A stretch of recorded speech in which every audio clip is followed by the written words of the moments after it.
वैभव है, धन है, दौलत है, गाड़ी घोड़ा बाटा अंगारा दुनिया भर का अगर आपके पास में है तो आप सोच लो कि हम बड़भागी हैं। तो ये तो सब माया का दिखावा है महाराज, कुछ दिन का है। तुम्हारे पास निजी धन तो है ही नहीं, वास्तविक धन है क्या? राम नाम धन, अनमोल धन कौन सा है? अच्छा चलो मैं आपसे प्रश्न कर लूं, सबसे अच्छा धन कौन सा है? राम नाम धन ही तो अच्छा है। ये तो सब यही रह जाएगा। ये तो प्राण भी ले सकता है। बोलो नारायण हरि। कान में ज्यादा पहन लो तो चोरडा कान खींच ले, फाड़ दे कान। नारायण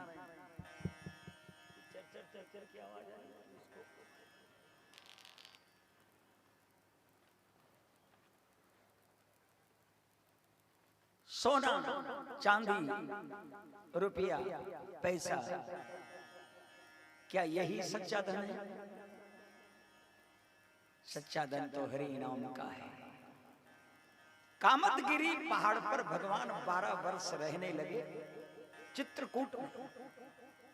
एक उदाहरण निवेदन करूं मेरे बेन में। हालांकि तो वहां भगवान राम की सेवा में ये लोग आ गए। कौन? जंगल के रहने वाले बनवासी लोग, भील कौल किरात लोग, ये तीर कामटी वाले प्रभु की मढ़ैया बनाते हैं, प्रभु के लिए फल फूल की व्यवस्था करते हैं, उनकी सेवा में तत्पर हैं। काफी समय हो गया उनको उनके साथ रहते रहते, राम जी के साथ। राम जी ने देखा कि इतने दिन से ये लोग मेरे साथ सेवा में लगे हैं, तो इनकी गृहस्थी कैसे चलती होगी? ये तो जा ही नहीं रहे हैं। काम धाम कैसे करते होंगे? कुछ कमाते नहीं, खेती वगैरह कुछ नहीं, 24 घंटे मेरी सेवा में बैठे। एक दिन भगवान राम ने उन लोगों से पूछ लिया, कहा भैया एक बात बताओ, मैंने सुना है कि तुम लोग पहले चोरी करके अपना गृहस्थ जीवन चलाते थे। चोरी करते हो आप? चोरी करके अपना जीवन चलाते थे? बोले हाँ, हमारा काम ही चोरी करना है, हमारा मूल धंधा है चोरी करना। चोरी करके ही तो हम अपना परिवार चलाते हैं। तो राम जी ने कहा इतने दिन से तुम मेरे साथ में हो, मेरी सेवा में हो, अब तुम्हारा घर कैसे चलता होगा? क्या तुमने वो चोरी करना, वो लूट करना बंद कर दिया क्या? जब से मैं यहाँ आया हूँ तब से मैं आपको देख नहीं रहा हूँ कि आप चोरी करने जा रहे हो, तो क्या ये चोरी करने का, लूट करने का धंधा आपने बंद कर दिया क्या? बोले महाराज बंद तो नहीं किया, लूट तो आज भी बराबर है, हम लूट रहे हैं, बराबर लूट रहे हैं, हमने तो बंद ही नहीं किया धंधा। पर जिस माल को चुराते थे हम, उस माल में थोड़ा परिवर्तन कर दिया। पहले जो हम माल चुराते थे और अब जो माल चुरा रहे हैं, उसमें हमने परिवर्तन कर दिया, बदल दिया। लक्ष्मण ने पूछ लिया भैया पहले क्या चुराते थे? बोले अन्न, धन, कपड़े, पैसा, सोना, चांदी, ये चुराते थे। अब परिवर्तन क्या कर दिया आपने?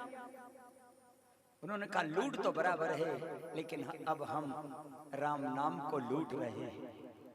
अब राम नाम लूटा जा रहा है। पहले सोना चांदी रुपया पैसा लूटा हमने, लेकिन उससे वो तो बीत गया, वो तो चला गया, खाया और बराबर हो गया। सोना चला गया, पैसे लाए वो चला गया, अन्न खत्म हो गया, कपड़े लाए थे वो सब नष्ट हो गए, पूरे हो गए। लेकिन अब जो चोरी हम कर रहे हैं राम नाम की लूट की, ये लूट अखंड है, ये तो अमर धन है महाराज, इसकी तो हमारे यहाँ कमी आ ही नहीं रही है, इसलिए हमने बदल दिया चोरी का रिवाज। परमात्माओं ने कहा भी है कि दुनिया में लूट अनेकों हैं, पर राम नाम सम लूट नहीं। दुनिया में लूट अनेकों हैं, पर राम नाम सम लूट।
दुनिया में लूट अनेकों हैं पर राम नाम सम लूट नहीं।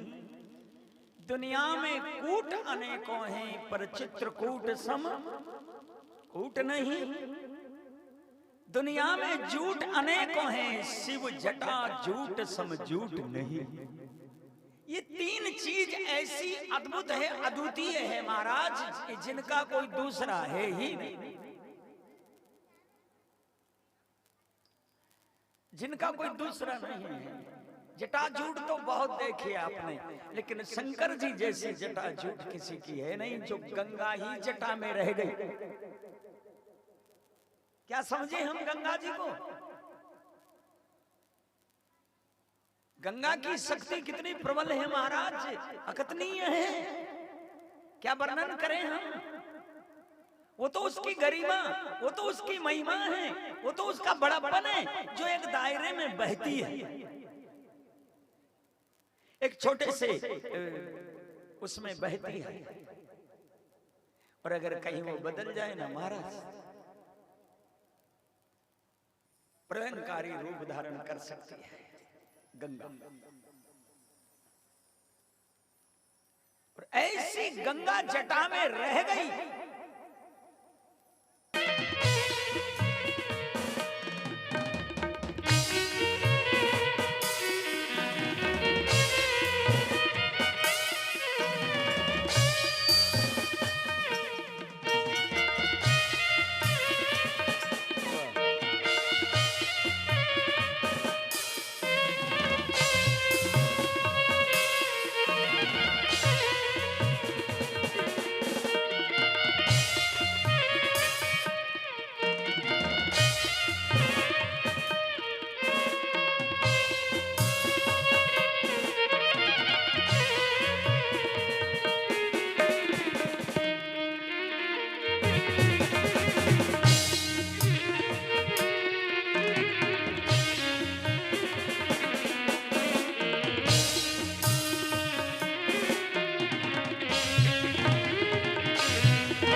अब हमारे जीवन में ये तीन उपलब्धियां होना अनिवार्य है। एक तो हम बड़भागी बने, दूसरा हम वो बने जिसको परमात्मा चाहे, प्रभु की कृपा के भाजन बने। भक्ति में एक बहुत बढ़िया चर्चा बाबा जी ने करी है, भगत भगवान की भक्ति करे उसको भक्ति कहते हैं। भगवान भक्त भगवान की भक्ति करे उसको भक्ति कहते हैं। लेकिन कभी कभी जब भगवान भक्त को याद करे ना, उसको भक्ति की पराकाष्ठा कहते हैं। हमारे जीवन में एक भक्ति की पराकाष्ठा आना चाहिए, एक मोड़ जीवन में ऐसा आना चाहिए जहां से हमें आनंद मिले। और मोड़ कहां आएगा? जहां संत हैं। और संत की परिभाषा, संत की परिभाषा मानस में लिखी बाबा जी, सरल स्वभाव नमन कुटिलानी, सरल स्वभाव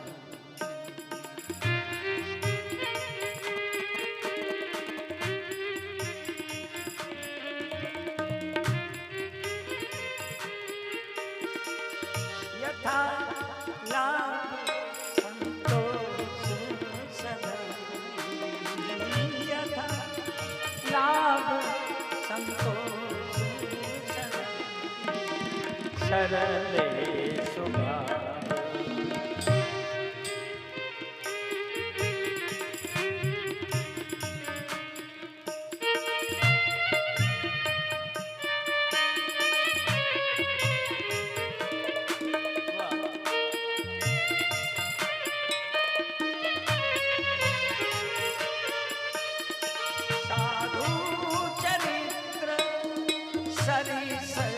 कपासु,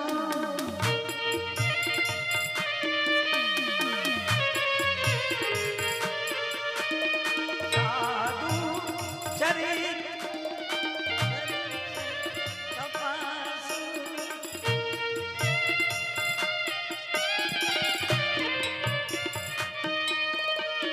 निरशर विशद गुणमय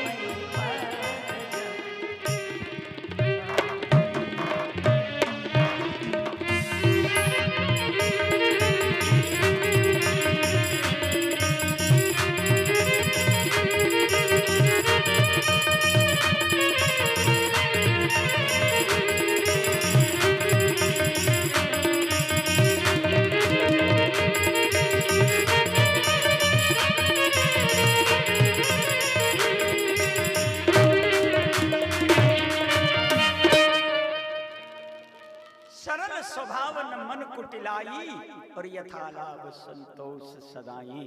जिसका स्वभाव सरल है, जिसके मन में कुटिलता नहीं है, ऐसे महापुरुष को संत कहने में कोई बुराई नहीं है।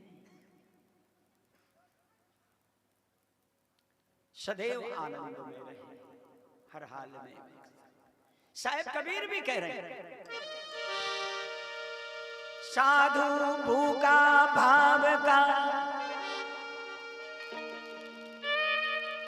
धन का भूखा ना, साधु भूखा एरे भाव का, धन का भूखा ना, धन का भूखा जो फिरे हो वो तो साधु। दुनिया के तमाम झमेलों से जो छटक कर अलग बैठ जाए उसको साधु कहा गया, संत कहा गया। एकांत सुखमाश्यताम, महात्माओं ने कहा है संत हमेशा एकांत में रहते हैं, सुखी रहते हैं। परंतु हम गृहस्थ लोग संत को समझ नहीं पाए। संतन के संग लाग तेरी अच्छी बनेगी, बिगड़ी बन जाए। संतों के संग लगना है हमको, उनके बताए मार्ग पर चलना है हमको। तो मैं आज षष्ठम दिन की कथा को प्रारंभ करूं श्री कृष्ण चरित्र के साथ में। संक्षिप्त में निवेदन करूंगा मैं आपको। वैसे श्रीमद् भागवत महाकथा के अखंड पाठ चल रहे हैं मंदिर में, और मूल पाठ यहाँ चल रहे हैं व्यासपीठ पर, मंच पर। तो मैं तो केवल मुझे आता जाता कुछ है नहीं महाराज, नारायण हरि। मैं तो जो सुन लेता हूँ वो बोल देता हूँ, मुझे कुछ भी ज्ञान नहीं है। आज श्री कृष्ण कथा को थोड़ा छूते हुए चलें कि भगवान कितने दिन रहे यहाँ गोकुल में। 11 साल। मैंने सुना है महात्माओं से 11 साल, 11 महीना, 11 दिन। और फिर भगवान कई एक लीलाएं करी, जिन तमाम लीलाओं से आप लोग परिचित हैं। ये सब लीलाएं भगवान ने की और बाद में आप मथुरा पधारे।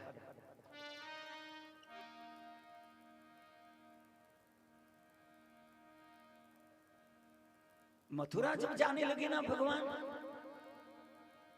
अक्रूर जी के साथ, तो बाबा तो समझ गए कि ये बालक कोई साधारण बालक नहीं है, ये जानते थे।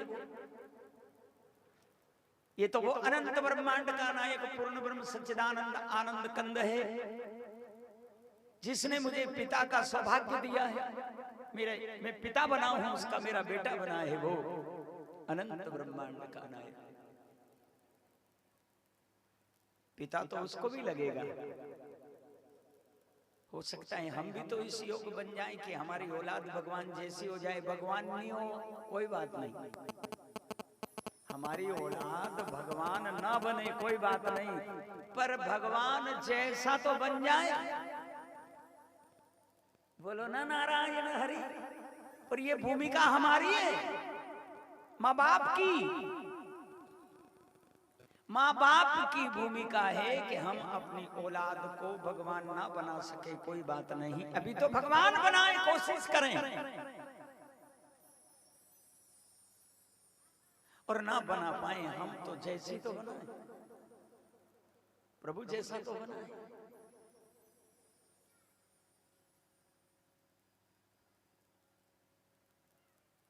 एक खानदान में एक लड़का पैदा हुआ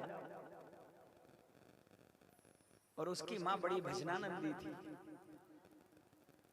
जन्मसिद्ध उस बालक को उसने भजन करना, प्रणाम करना, साधु संगत में बैठना, रामायण गीता सुनना, थोड़ा पढ़ लिख गया तो पढ़ना, रामायण को पढ़ना।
बांके बिहारी लाल की। तो चर्चा बड़ी अद्भुत है, ध्यान देना। भगवान इतने दिन रहे और अक्रूर जी आए, नंद जी को समझाया। नंद जी तो जानते थे कि ये बालक कोई साधारण बालक नहीं, अनंत वो है। और ये लीला क्षेत्र यहाँ पूर्ण हुआ इसका, अब ये कर्म क्षेत्र की ओर यात्रा कर रहा है। मूल जो कारण है प्रभु के आने का दो, कृष्ण अवतार में वैसे तो मूल कारण तो एक ही है, राम अवतार में और भी जो जो अवतार हुए उसमें कई कारण महात्माओं ने अपने अपने ढंग से लिखे हैं। और द्वापर में तो, त्रेता में तो लिखा है विप्रधेनु सुर संतहित लीन मनुज अवतार। मानस ने भी कहा जब जब होई धर्म के हानि बाढ़ सुरधम अभिमानी। ये भी कहा सज्जनों की पीड़ा हरने के लिए निर्गुण निराकार ब्रह्म अवतार लेकर आता है। और उसके अवतारों का कई कारण है, लेकिन ये श्री कृष्ण जो अवतार हुआ है ना, इसका मूल कारण केवल एक है, और वो मूल कारण है गौ सेवा। गाय के लिए ही भगवान का अवतार हुआ है। श्री कृष्ण अवतार गोकुल में जो हुआ है गोपाल का, वो केवल गौ सेवा के लिए हुआ है, गाय की भक्ति के लिए हुआ है। परमात्मा ये इतने बरस यहाँ लीला की है गोकुल में, और फिर अनंत ब्रह्मांड के नायक अब मथुरा जाने की पूर्ण तैयारी करें, लेकिन यशोदा ने बिल्कुल मना कर दिया। कान्हा मेरा है, नहीं जाएगा, गोविंद मेरा है, नहीं जाएगा।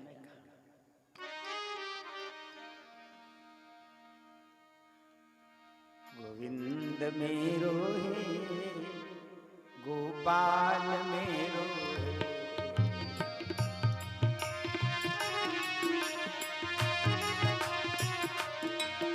गोविंद मेरो है, गोपाल मेरो है। हरि बोल।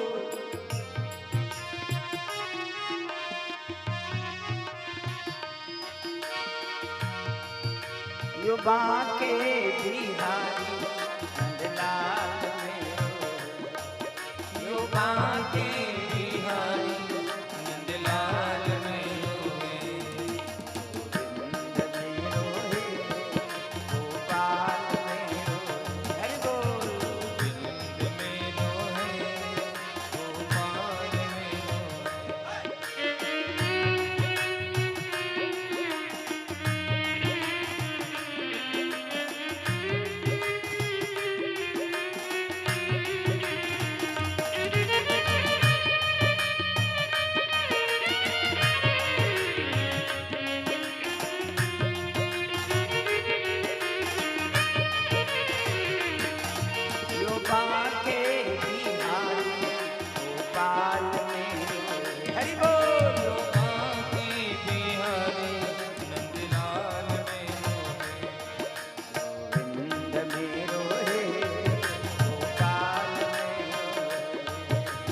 गोविंद मेरो है, गोपाल मेरो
करने लगे।